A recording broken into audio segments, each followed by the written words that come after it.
Hey, beautiful people. So, fellow Christians out there, like I stated, this is for fellow Christians.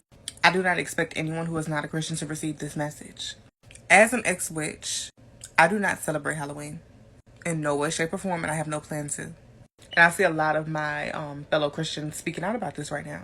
Some of y'all think it's a game. Some of you think it's only candy, and y'all just dressing up and having fun. But I want you to really sit and listen to me for a second. How do you think generational curses came about? It's a lot of talk about breaking them, but it's not a lot of talk about where did they come from. If you read into Deuteronomy, and I believe Leviticus as well, you will be able to just see a little bit of that. I put some scripture on the screen, child. Celebrating a demonic holiday. How do you think God feels when he sees you doing it? Because I can promise you he's not seeing it as something, oh, it's not that serious. Oh, I'm not worried about it. And it's not just disrespectful to him, but to be honest with you, it's disrespecting your spirit. John Ramirez talked about this. He's an ex-Satanist, and he talks about basically how you're like giving yourself to these spirits that you're dressing up as and etc. and you're altering your identity within the spirit realm.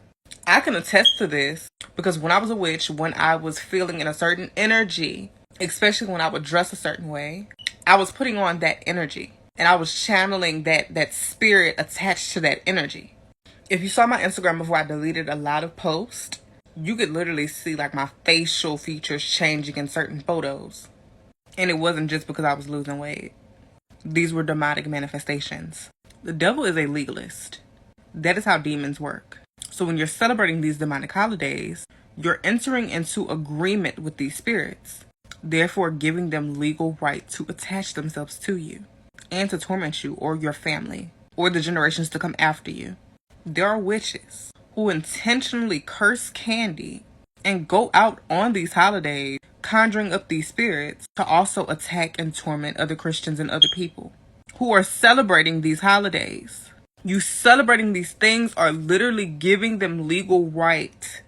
You're covered in the blood. You have a hedge of protection around you. But when you're literally opening the door to the devil, would you think he's not going to step in? And I just pray this does not go above some of y'all's heads. It is so much deeper than a costume and some candy and just having some fun. You can have fun any other day of the year. You can still have fun then. But how do you define fun?